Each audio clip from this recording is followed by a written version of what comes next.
airports, MRO, which is maintenance, repair, and overhaul. So those three all go over to the civil aviation area. Distribution companies in the union territories, power distribution companies in the union territories, space sector where ISRO and others have been flag bearers for India, atomic energy.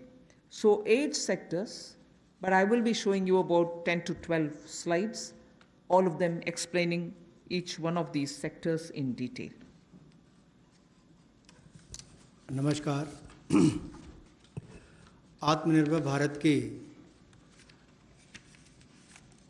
जो कल्पना माननीय प्रधानमंत्री जी ने हम सबके सामने रखी थी और 20 लाख करोड़ का पैकेज देश भर के लिए लाए थे, उसी कड़ी में आज चौथी प्रेस वार्ता में नए क्षेत्र कौन से हमारे विकास के लिए हो सकते हैं, उसको लेकर क्या बदलाव, क्या रिफॉर्म्स लाई जा सकती हैं, उसको लेकर आज हम आप सबके सामने आए हैं। क्योंकि माननीय प्रधानमंत्री जी ने कई बार पहले भी कहा है, रिफॉर्म, परफॉर्म, ट्रांसफॉर्म, और उसी दिशा में सबसे पहला कदम है रिफॉर्म्स लाने का। पिछले कुछ दिनों में MSME सेक्टर हो या एग्रीकल्चर सेक्टर हो, इनकी परिभाषाएं चाहे MSME की हो, ये एसेंशियल कमोडिटीज़ एक्ट की हो, APMC एक्ट की बात हो, इनको बदलने से ही इतनी पॉजिटिव बातचीत पूरे देश भर में हो रही है। एक सकारात्मक सोच इन दोनों वर्गों में देश भर के करोड़ों लोगों के बीच में चल रही है। एक नया क्षेत्र या बाकी नए क्षेत्र, जिनकी माननीय वित्त मंत्री जी ने अभी बात कही कि 8 नए क्षेत्रों को लेकर आप सबके सामने आए हैं। ये भी कहा कि आत्मनिर्भर भारत को कड़ी प्रतिस्पर्धा के लिए तैयार रहना होगा, हर चैलेंज के लिए, चुनौती के लिए तैयार रहना होगा, और जहाँ जहाँ नीतिगत बदलाव चाहिए वहाँ वहाँ नीतिगत बदलाव लाने के लिए भी हम लोग तैयार हैं। अब इम्प्लीमेंटेशन की बात आती है, उसके लिए माने ही मोदी जी जाते हैं कि किस तरह से अच्छी इम्प्लीमेंटेशन पिछले 6 वर्षों में करके दिखाई, चाहे वो GST की बात हो, इंसॉल्वेंसी बैंक्रप्सी कोड की बात हो, जनधन योजना की बात हो, UPI जैसे प्लेटफॉर्म बनाने की बात हो, हर गांव में बिजली और हर घर को राशन देने तक की कोविड-19 की स्थिति में बात हो। तो इसलिए इस सेक्टर्स में भी तेजी कैसे आए, फास्ट ट्रैक इन्वेस्टमेंट की कैसे हो, उसके लिए एम्पावर्ड ग्रुप ऑफ सेक्रेटरीज़ का गठन किया गया है, जो निजी निवेश की मंजूरी के लिए गति देने का काम उसमें से करेंगे ताकि उसमें सहायता मिल सके और आकर्षित हम विदेशी निवेश को कर सकें। प्रत्येक मंत्रालय में प्रोजेक्ट डेवलपमेंट सेल बनेगा जो ये तय करेगा कि किस क्षेत्र में निवेश आ सकता है, कौन निवेशक हो सकता है, इनसे बातचीत करेगा और राज्यों से और केंद्र से बात भी करेगा ताकि निवेश करने वाले को कहीं पर दिक्कत ना आए। एक तरह से हैंड होल्डिंग करने का काम यहाँ पर होगा। राज्यों की रैंकिंग भी होगी, उनकी कितनी अट्रैक्टिव पॉलिसीज़ हैं कि इन्वेस्टमेंट के लिए, यानी कि निवेश के लिए कितनी आकर्षित करने वाली उनकी योजनाएं हैं, उसके ऊपर डिपेंड करेगा उनकी रैंकिंग को। और नए चैंपियन सेक्टर्स को बढ़ावा देने के लिए, चाहे वो सोलर PV हो, इसकी मैन्युफैक्चरिंग की बात हो, या एडवांस सेल बैटरी मैन्युफैक्चरिंग की बात हो, इसके लिए भी जो भी इंसेंटिव देने होंगे वो भी हम लेकर आएंगे ताकि इन क्षेत्रों में भी बढ़ावा, ऐसे और कई क्षेत्रों में भी बढ़ावा मिल सके जो नए चैंपियन सेक्टर्स हैं। अब इंडस्ट्रियल इंफ्रास्ट्रक्चर की अगर बात करें, औद्योगिक बुनियादी ढांचे में उसके उन्नयन के लिए इस योजना को लाया गया है ताकि देश भर में जो लगभग 3,376 industrial park, industrial estate, SEZ, ये लगभग 5 लाख हेक्टेयर्स में फैले हुए हैं और इन सब की जानकारी आपको औद्योगिक सूचना प्रणाली यानी कि IIS पर मिलेगी, जिसकी GIS मैपिंग की जाएगी ताकि निवेश करने वाले को कोई दिक्कत ना हो। जो उसको बाद में दिक्कत आती थी ज़मीन से जुड़े मुद्दों को लेकर, वो भी दूर होगी। ज़मीन की उपलब्धता भी 5 लाख हेक्टेयर के लगभग जो इंडस्ट्रियल हमारे स्टेट्स हैं या हमारे पार्क्स हैं उनमें भी जो होगी उसमें उनको लाभ मिलेगा। और इसीलिए इस योजना में बदलाव भी लाया गया है। इसको मिशन मोड पर, चैलेंज मोड पर किया जाएगा ताकि ज़्यादा से ज़्यादा निवेशकों को ज़मीन जल्द से जल्द उपलब्ध राज्यों में करवाई जा सके और इसके लिए कनेक्टिविटी में भी सुधार होगा और कॉमन इंफ्रास्ट्रक्चर जो है उसमें भी अपग्रेड करने का काम किया जाएगा। The first of the 8 sectors that I want to speak about is coal. There are 4 slides all speaking about the various steps, but I will run through about all the 4, even though the sequencing may be a bit different. We are bringing in commercial mining in coal sector. You know, coal, as all of you all know, coal is a government monopoly. That government monopoly is what is now being removed. Commercial mining of coal on a revenue sharing basis would help more coal availability and also more coal availability at market prices. So this will be far more efficient and more people can get to using it. Liberalized entries will be allowed for people to participate for a range of coal blocks, and for those who produce well before the deadline, incentives also will be given. But let's first understand, if India, which is the 3rd richest or which has the 3rd largest and 3rd large valued coal availability in its mines, in untapped mines, meaning it has the 3rd valuable deposit of coal, and we still import coal, and we still sometimes feel that the energy sector is suffering because raw material is not available. So regulations are required, and this line you would recall I have said day before yesterday, I have also said yesterday, regulations are required when there is a shortage. But this country has got abundant coal, and we've been regulating it, suffocating it from producing ample quantity of coal which will be required by the industry.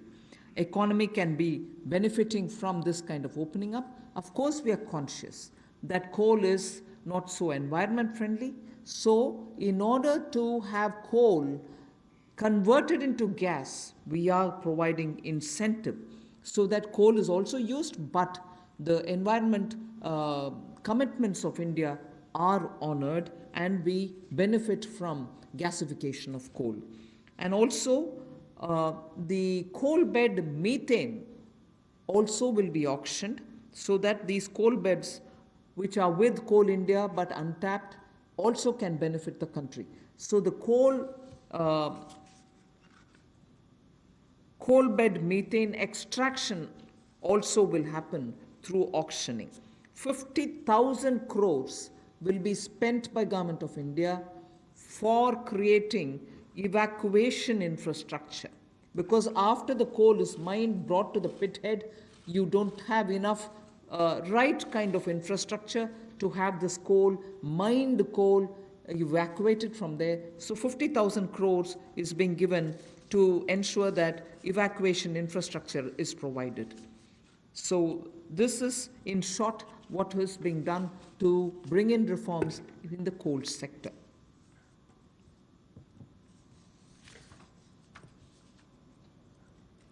कोयला उत्पादन के क्षेत्र में आत्मनिर्भरता हमारी कैसे बने,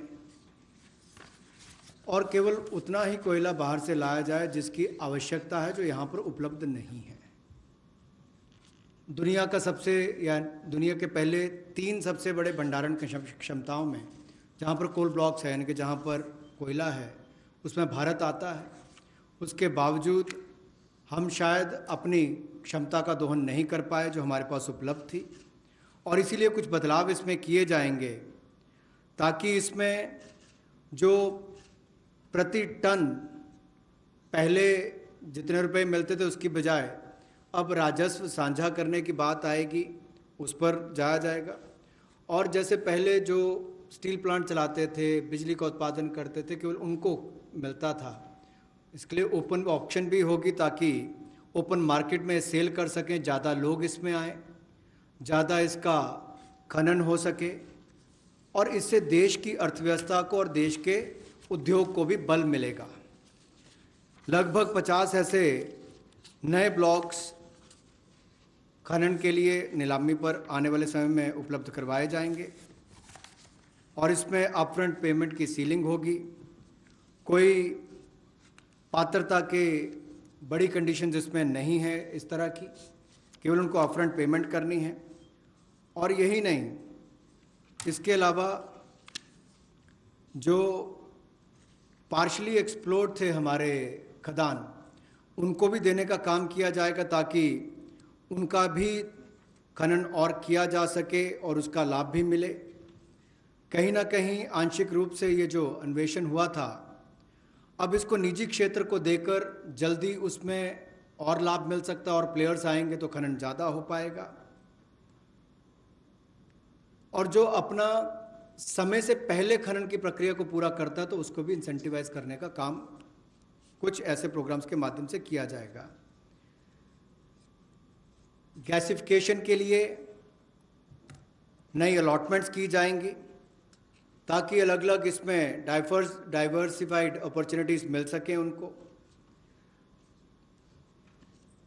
revenue share में उनको रिबेट मिलेगा जो सक्सेसफुल कोल बिडर्स होंगे। और यही नहीं, इसके इंफ्रास्ट्रक्चर के डेवलपमेंट के लिए, आधारभूत ढांचे के डेवलपमेंट के लिए लगभग 50,000 करोड़ रुपया खर्च होगा।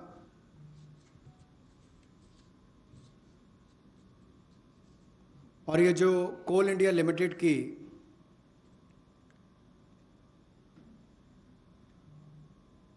एनहांस्ड एवैक्यूएशन की हम बात करते हैं, NCIL जो कोल इंडिया लिमिटेड की जो खदानें हैं, उसके लिए भी कोल प्रोडक्शन प्राइवेट ब्लॉक्स को दी जाए, उसके लिए भी इसमें अवसर उपलब्ध होंगे। I move to mining of minerals. We spoke about coal all the while. Now we talk about minerals. Minerals, the sectoral reform that we want to bring in order that we have a boost given for growth of the sector, better employment potential, and bring in state-of-the-art technology, is to now have a seamless composite exploration come mining come production regime. Earlier, somebody was doing the exploration, someone else had to again come and undergo the whole process of auction, bids and so on to start the mining. And then once the mining activity starts, the production is subsequent. All these were dealt with in separate silos. So now what is being suggested is to, for ease of everybody participating and also the stakeholders, a seamless composite exploration come mining come production regime is being brought in. So there is no uncertainty for somebody who invests a big quantum of money for exploration whether he'll be able eventually to even to mine the mineral. So that system is going to make it easy. 500 mining blocks would be offered through this open, transparent mechanism. And if I take the example of aluminium, the way in which things had happened, the prevailing, by the prevailing setup, if somebody wants bauxite, which is a necessary raw material for aluminium, he had to go for an auction for bauxite. And then he would realize that he doesn't have enough power to generate, or power supply is erratic. Then he would turn around saying, can I have some coal from somewhere? If he doesn't get it, or if he doesn't have enough power supply, he ends up sitting with the raw material but not being able to produce aluminium. So many such people had left this country and gone and invested elsewhere because of these mismatched policy. So what we are now taking the example of aluminium telling you is joint auction of the necessary two, like bauxite and coal, will happen so that it can enhance aluminium industry's competitiveness and will help aluminium industry now to reduce electricity costs, because they would be given the coal, they can gasify it and then use it, or use it in the other way. So that is one major step that we want to take in order that the mineral sector is better facilitated. And then we would also like to remove the distinction between captive and non-captive mines. So that will also help in transferring of mining leases and sale of surplus and sale of unused minerals. So I've had mine given to me, I've taken some mineral out of it, but later I've lost interest, I don't have the capacity anymore. The left unused mineral lies there, nobody else benefits out of it. So now we are permitting them to transfer the mining lease so that whoever is interested in using the rest of it, which has been kept there, meaning which is lying there unmined, they can also use it so the country can benefit from it. Then the Ministry of Mines is in the process of developing a mineral index for different minerals. The process is ongoing. Then a rationalization of stamp duty, which is payable at the time of award of mining leases, is also happening. So these two slides have clearly told you about the various reform steps that we're taking in order that this country, which is rich in minerals, gets timely served by the availability of the minerals for the industries to benefit from. जहाँ कोयले वाले में पहले partially explored blocks इनकी भी auction करने की option दी जाएगी ताकि उसकी एक्सप्लोरेशन भी हो सके और उसकी प्रोडक्शन से भी उसका लाभ लिया जा सके। इसमें प्राइवेट सेक्टर की पार्टिसिपेशन को बल मिलेगा और इससे इस क्षेत्र को बढ़ावा मिलेगा।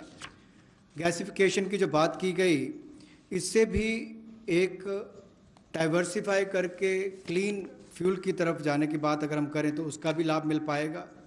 और इसमें भी लगभग इंफ्रास्ट्रक्चर की डेवलपमेंट के लिए 50,000 करोड़ रुपये का खर्च होगा। और यही नहीं, जो कन्वेयर बेल्ट वगैरह बनानी है रेलवे तक जाने के लिए, रेल हेड तक जाने के लिए 18,000 करोड़ रुपये का निवेश उसके ऊपर भी होगा, तो वो भी एनवायरनमेंट फ्रेंडली उस तरह के कदम उस पर उठाए जाएंगे, इससे भी उसको बल मिलने वाला है। और कोयले के क्षेत्र में एक बड़ा कदम है। कोल बेड मीथेन की जो बात करते हैं उसकी एक्सट्रैक्शन के लिए भी उसमें उनको अधिकार दिए जाएंगे। और ईज़ ऑफ डूइंग बिजनेस में उसमें भी इसकी सिंप्लीफिकेशन और की जाएगी ताकि माइनिंग प्लान को छोटा किया जा सके और 40% इसमें ऑटोमेटिक जो इंक्रीज है वो एनुअल प्रोडक्शन में देने का अवसर मिलेगा।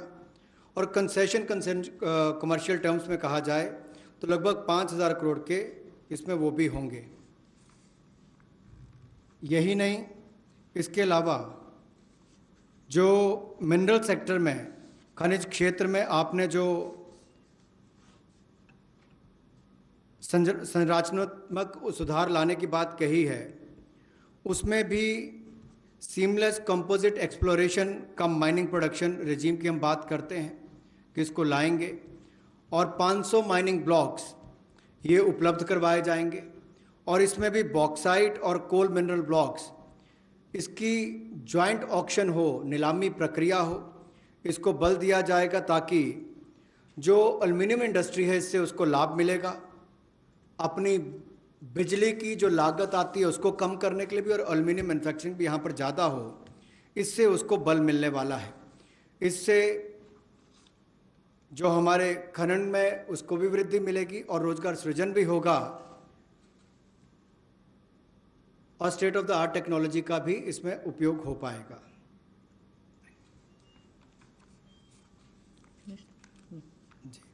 मिनरल इंडेक्स बनाने की एक बात हमने यहाँ पर की है जिसको डेवलप किया जाएगा और स्टैम्प ड्यूटी को रैशनलाइज किया जाएगा उस समय जब वो अवार्ड की जाएगी माइनिंग लीसेस, उस समय उनको कर दिया जाएगा। We now move over to talking about defense production.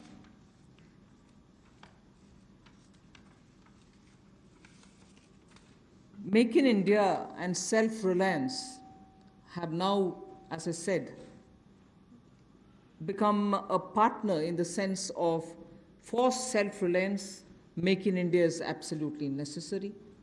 And particularly when you're talking about critical industries like defense, we need to be self-reliant where we really can be. Of course, armed forces require best of equipments. They need some of the latest technology-driven equipments. Some high-tech equipments are required, which have to be imported. They can be imported. And it continues. We are seeing very good latest weaponry coming also. but some of those which are being produced in India can be bought in India, and therefore we have now come to a conclusion that we shall notify. This is done with the consultation with the Department of Military Affairs. We shall notify a list of weapons and platforms which shall be not allowed for import, but we shall have them bought from India. So the import of this listed set of equipments shall not be allowed. They shall be banned. And every year this list will be increased because more capacities which come to be recognized, which meet the standards, which meet the defense standards, will be obtained from India.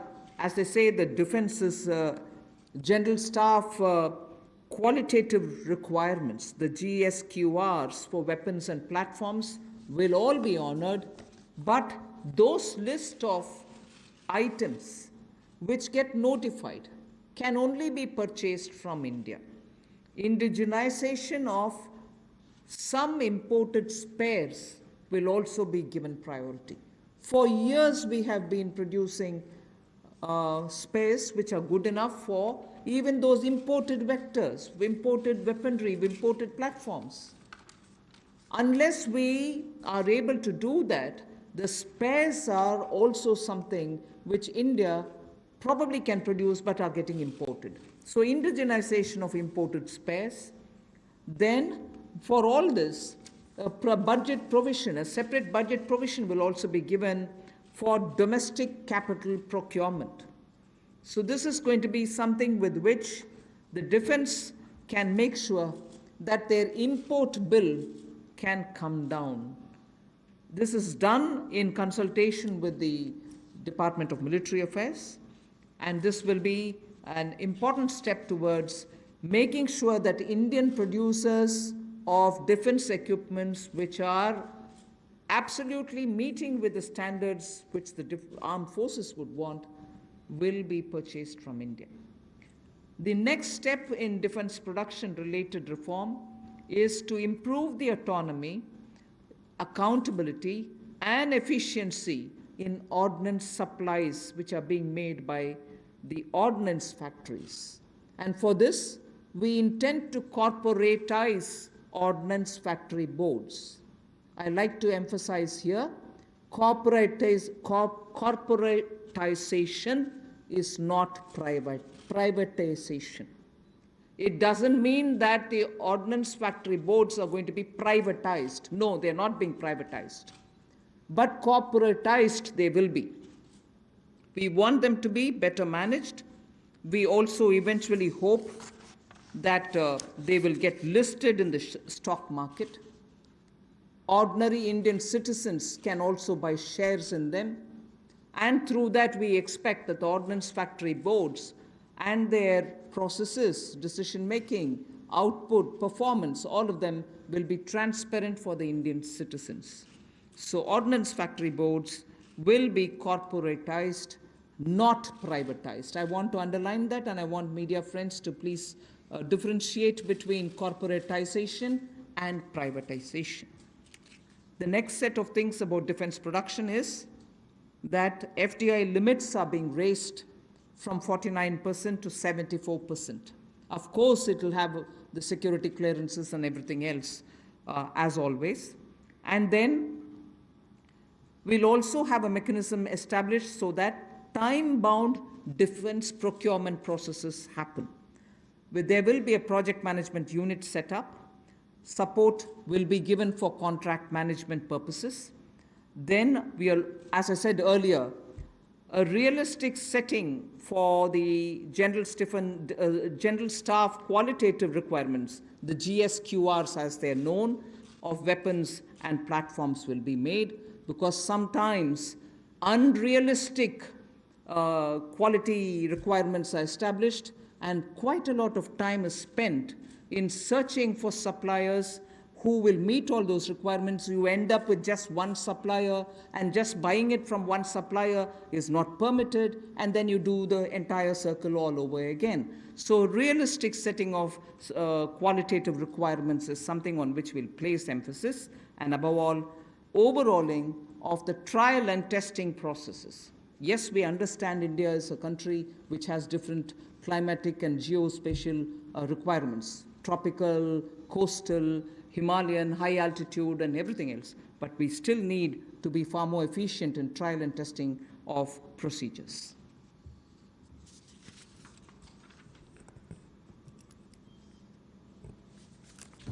रक्षा उत्पाद में आत्मनिर्भरता लाने के लिए make in India को बल देना बहुत आवश्यक है, और पिछले 3 वर्षों में बहुत सारे क्षेत्रों में भारत में इस दिशा में कदम उठाए गए, और रक्षा उत्पाद के लिए मेक इन इंडिया को बल देना और आत्मनिर्भरता लाना इस दिशा में कदम है।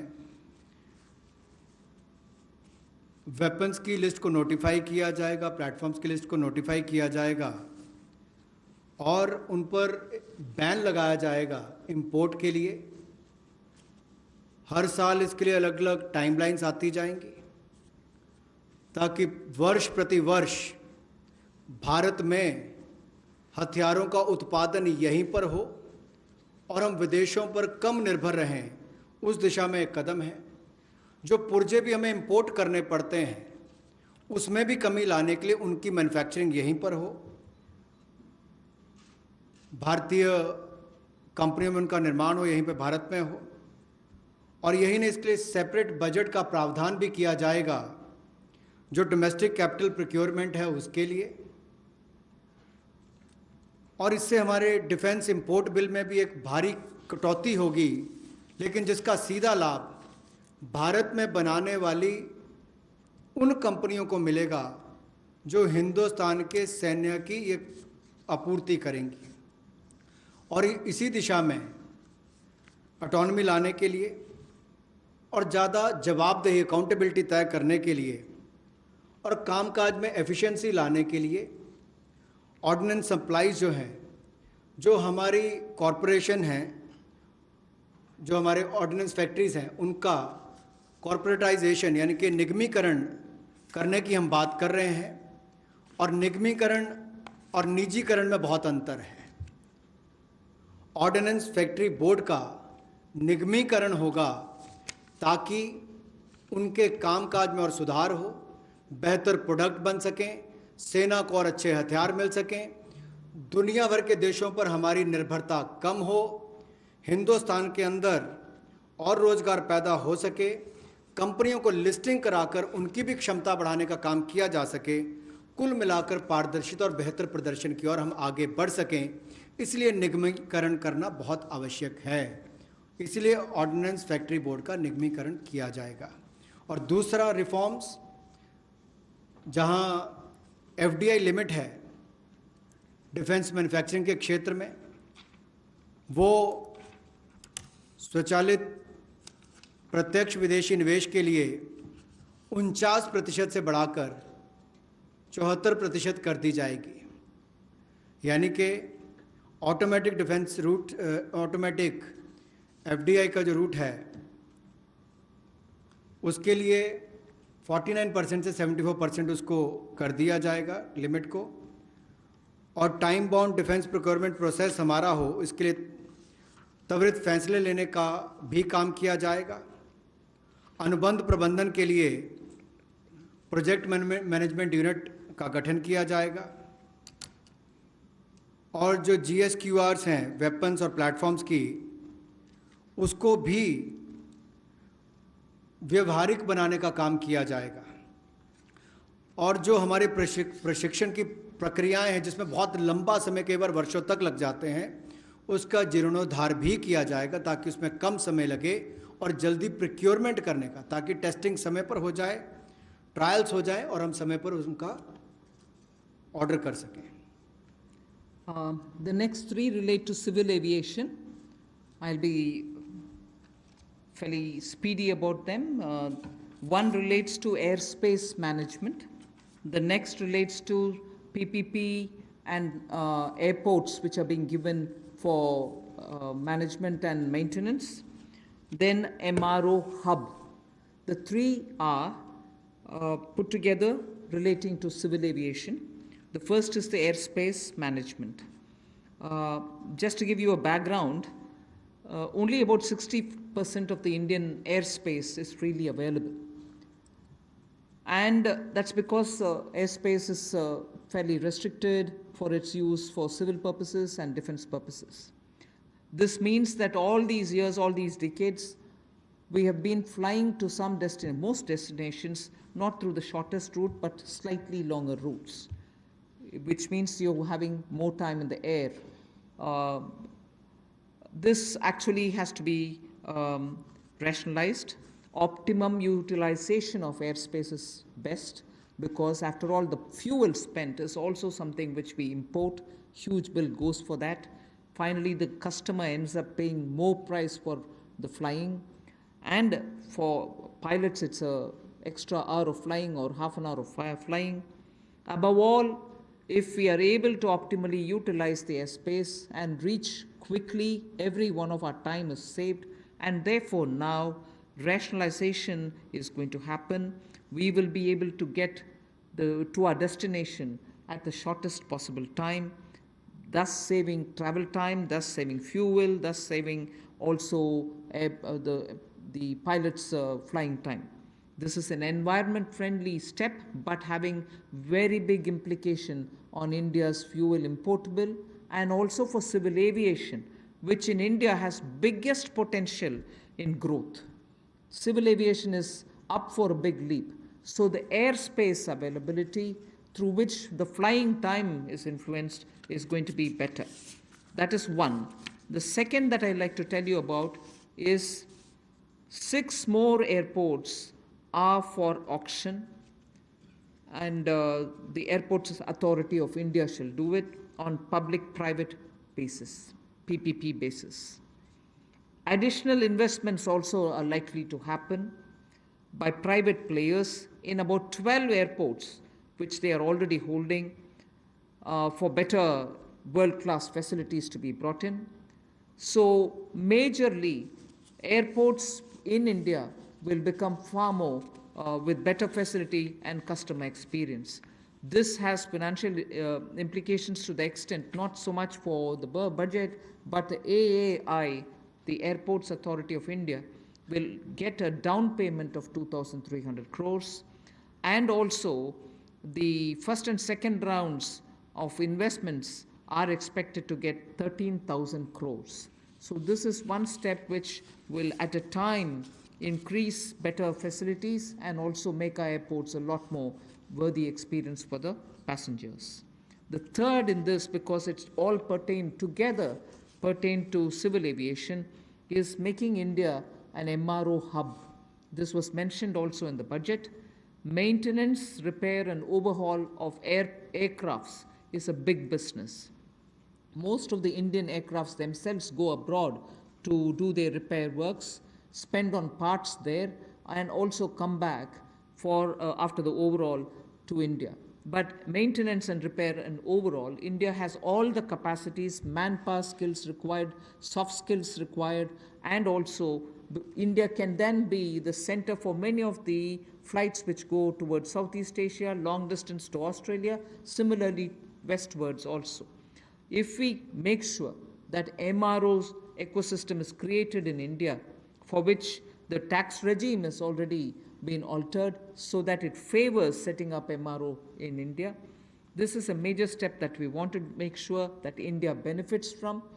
And in this, not just civil aircrafts, but also defense aircrafts can also be benefiting from the MRO, which if we make India as a huge hub. Maintenance cost for all airlines will come down, and that again will have a ripple effect on the passengers. The travelers can probably pay less after that. So these are 3 put together reforms for the civil aviation sector. Civil aviation sector को लेकर जो 3 बड़े कदम हैं, हम सबको पता है समय की बहुत कीमत है और हर व्यक्ति के समय को बचाने का प्रयास किया जाए। इसके लिए हवाई क्षेत्र में यानी कि जो हवाई जहाज से उड़ते हैं उनके लिए अगर कुल मिलाकर देखा जाए तो मात्र 60% भारतीय हवाई क्षेत्र जो है वो नागरिक विमानों के लिए उपलब्ध है। इसलिए भारतीय नागरिक विमानों को लंबे रास्ते लेने पड़ते हैं, जिसमें लोगों का समय भी जाता है, फ्यूल भी ज़्यादा कंज्यूम होता है। अब भारतीय हवाई क्षेत्र की इस पाबंदी को और सरल और जो हम सुगम बनाएंगे, जिससे नागरिक विमानों के लिए कम समय लगेगा और वो ज़्यादा दक्ष बन सकेंगे। मिलिट्री अफेयर विभाग के साथ समन्वय करके इसको 2 महीने के अंतर्गत सुलझा लिया जाएगा और अवसर उपलब्ध करवाए जाएंगे। इससे विमानन क्षेत्र को 1000 करोड़ रुपए का फ़ायदा होगा, जिससे सीधे तौर पर अगर आप देखें तो एयर टरबाइन फ्यूल वो बचेगा तो हमारा इंपोर्ट बिल भी कम होगा, लोगों का समय बचेगा, एनवायरनमेंट बचेगा, पर्यावरण को बचेंगे और समय कम लगेगा। ये एनवायरनमेंट फ्रेंडली इनिशिएटिव भी हमारा है और एयर स्पेस की मैक्सिमम यूटिलाइजेशन भी हो सकेगी।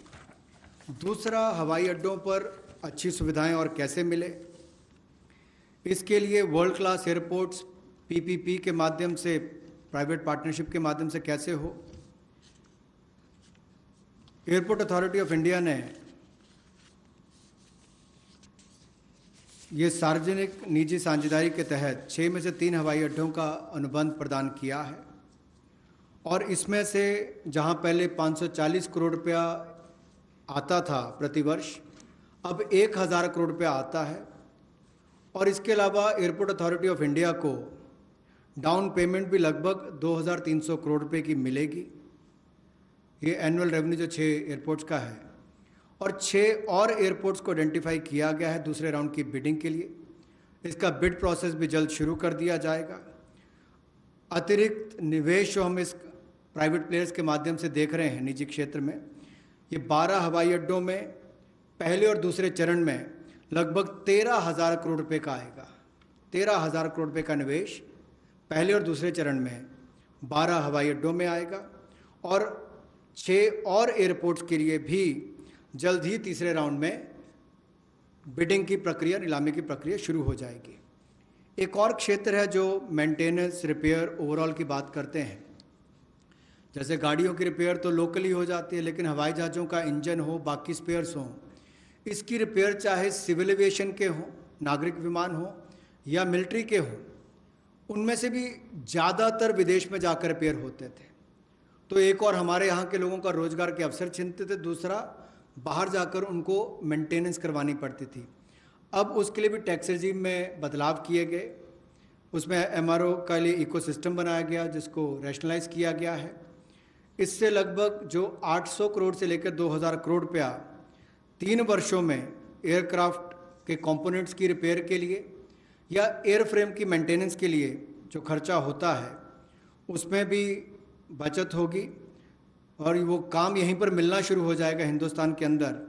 और जो मेजर इंजन मैन्युफैक्चरर्स हैं वो भी अपने इंजन रिपेयर फैसिलिटीज़ को यहाँ पर भारत में लानी शुरू करेंगे और डिफेंस और सिविल सेक्टर को कन्वर्ज करके भी हम लोग इस सेक्टर को बढ़ावा दे सकते हैं। उस दिशा में कदम उठाए जाएंगे ताकि जो कॉस्ट है एयरलाइंस की या हमारे डिफेंस की वो भी कम आए, उस दिशा में कदम है। I move to talking about the next reform step. The power distribution companies in union territories shall be privatized. And that is likely to be also, it will be in line with the tariff policy which is soon to be announced. The tariff policy reform will of course talk about consumer rights. The inefficiencies of DISCOMs will not become a burden on consumers. DISCOMs will ensure adequate power.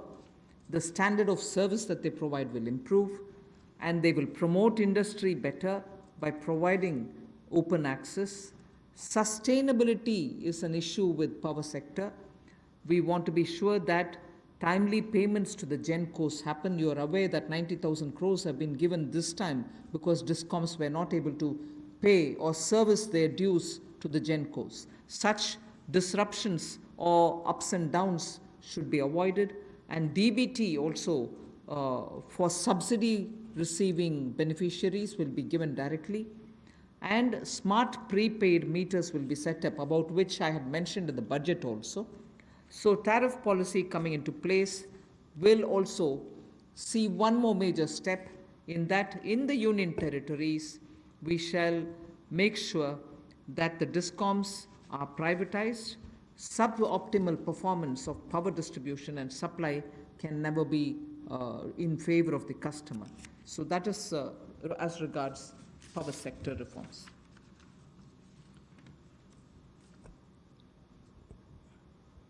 विद्युत के क्षेत्र में कुछ बदलाव किए जाएंगे, जहां पर सबसे पहले तो उपभोक्ताओं को उनके अधिकार, पर्याप्त बिजली मिलेगी और अप्रभावी बिजली कंपनियों का जो नुकसान है वो हमारे उपभोक्ताओं को नहीं झेलना पड़ेगा।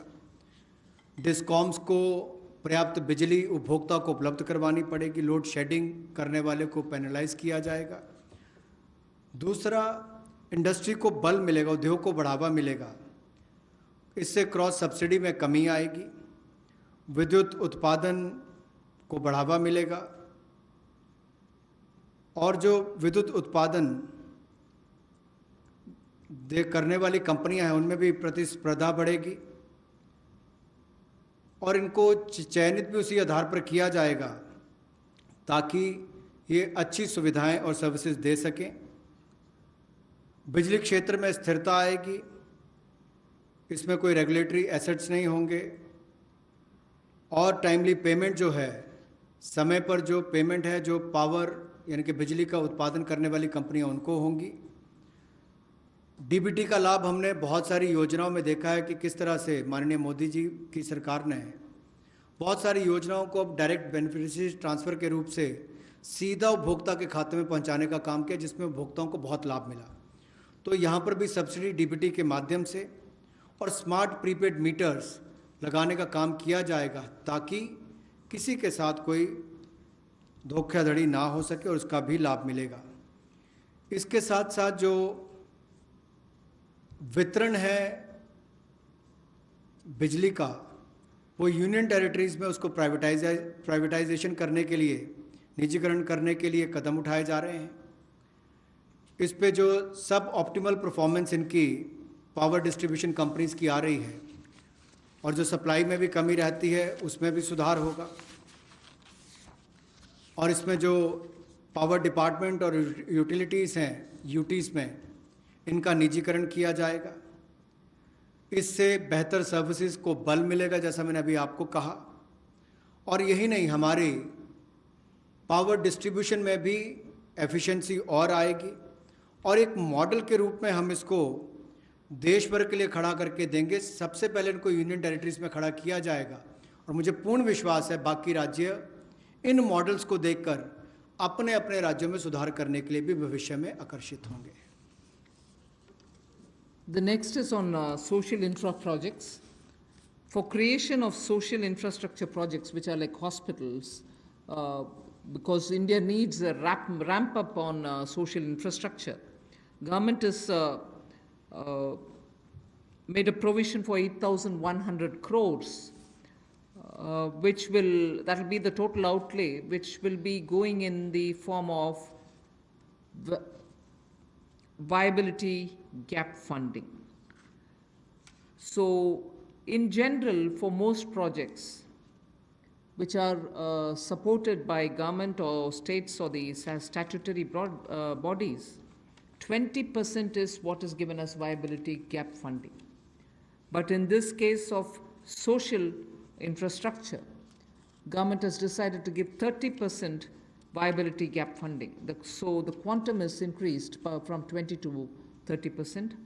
Through this, we expect that the urgent requirement for social infrastructure all over the country is not just going to be developed by government, but also private enterprises will come in because of this viability gap funding which we want to provide, and that is an increased viability gap funding. सामाजिक बुनियादी ढांचे में निजी क्षेत्र के investment को बल देने के लिए कुछ बदलाव उसमें किए गए वाइबिलिटी गैप फंडिंग में। और आपने देखा होगा कोविड-19 के समय भी कि स्कूल, अस्पताल ऐसे हमारे जो क्षेत्र हैं जिनका बुनियादी ढांचे में और सुधार चाहिए, उसके लिए बल मिले। इसके लिए थोड़ा बदलाव किया गया है कि 30% केंद्र और 30% जो है हमारा राज्य सरकारें उसमें वाइबिलिटी गैप फंडिंग के रूप में देंगी। इससे इस क्षेत्र को बल मिलेगा, लेकिन बाकी सेक्टर्स में 20% ही रहेगा। और इसमें कुल मिलाकर सामाजिक बुनियादी ढांचे के इस सेक्टर के वाइबिलिटी गैप फंडिंग के लिए लगभग 8100 करोड़ रुपए का आउटले किया गया है और इन प्रोजेक्ट को राज्य और केंद्र की सरकारें प्रपोज करेंगी। The last two reform steps that I want to announce relate to space and space. The next one relates to atomic energy. First, in space, you know that India has had the benefit of an extraordinary institution such as the ISRO. ISRO has brought the nation a lot of laurels. However, today, private sector is also doing a lot of work in the space arena. A lot of individuals and startups have spent a lot of time developing space-related technologies. Unfortunately, because of the Indian regulations, they are even unable to use ISRO's available facilities for even testing their products. So what we want to do now, in order to provide level playing field for private companies, satellite launches and space-based services, we will make a provision for them to benefit from the assets which are available with the ISRO and for India to benefit from it. We'll also provide predictable policy and regulatory environment for private players. We want them to be co-travelers with us, and therefore private sector is being encouraged. And also for future projects for planetary explorations and outer space travel, it will also be open for private sector. So in short, private sector is being given a good access to this space area where both government and private sector can work for a better Atmanirbhar Bharat. Another important aspect is there's a lot of geospatial data in India for Indians, particularly like startups which are looking at doing a lot of irrigation work, drought-prone area development work, groundwater work. They don't most often get the data within India. They go getting it from abroad, data about India, paying through their nose for some good work that they do for India itself. So a liberal geospatial data policy is something which we like to work, and we want to provide remote sensing data to tech entrepreneurs, but of course with a lot of sense of caution, because this is a very sensitive area.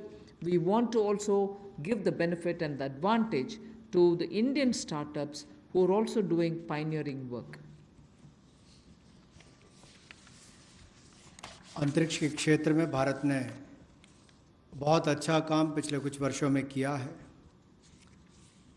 अब इस क्षेत्र में निजी क्षेत्र भी किस तरह से सहभागी हो, कैसे वो भागीदार बने और उपलब्धियों भरा आने वाला समय हो, इसके लिए अंतरिक्ष क्षेत्र की गतिविधियों में प्रतिपादक वृद्धि लाने के लिए निजी क्षेत्र की भागीदारी को बढ़ाने का अवसर दिया जाएगा, ताकि प्राइवेट कंपनीज को भी बराबरी का एक तरह से अधिकार, जैसे लॉन्च करने की बात हो या सैटेलाइट्स की बात हो या अंतरिक्ष क्षेत्र से जुड़ी हुई सेवाएं देने की बात हो, चाहे कम्युनिकेशन सैटेलाइट से बाकी हो, अनुमानित नीति लाकर हम अंतरिक्ष क्षेत्र में एक बड़ा सुधार लाएंगे। और यही नहीं, निजी क्षेत्र की कंपनियों को इसरो की सुविधाएं या जो एसेट्स हैं उनको इस्तेमाल का प्रावधान करेंगे, ताकि वे अपनी क्षमता बढ़ा सकें और उपलब्धियों भरा हमारा आने वाला समय अंतरिक्ष के क्षेत्र से जुड़ी हुई, चाहे वो सेवाएं हो या खोज हो, उससे जुड़ने के लिए हो। भविष्य में चाहे वो ग्रहों की खोज की बात हो या बाहरी अंतरिक्ष यात्रा जैसे प्रोजेक्ट्स हो, इनमें भी निजी क्षेत्र आगे बढ़कर आए, ऐसा हमारा प्रयास रहेगा। उदार जियोपॉलिटिकल डाटा पॉलिसी हम लेकर आएंगे रिमोट सेंसिंग डेटा के लिए, ताकि टेक्नोलॉजी एंटरप्रेन्योर्स, विशेष तौर पर स्टार्टअप्स जो इस पर काम करते हैं, उनको विदेशी कंपनियों पर निर्भर ना रहना पड़े, वो इस दिशा में बड़े कदम उठा सकें। इस दिशा में कदम उठाए जाएंगे और पॉलिसीज़ पर लाई जाएंगी।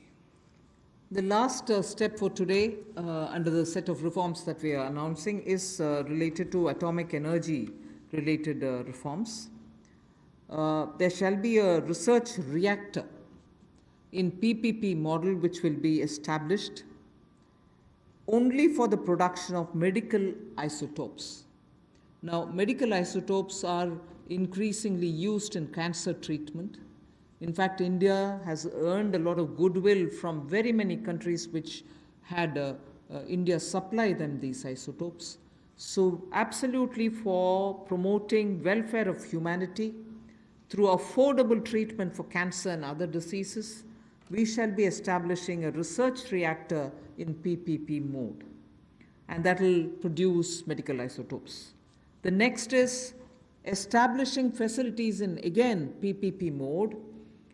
Atomic energy is completely with the government, but here are the ways in which we are bringing in the PPP mode, establishing facilities in PPP mode to use irradiation technology, the radiation technology, for food preservation. Radiation technology, as you know, at one point in time, the government also was discussing it, and a lot of you all were asking us questions.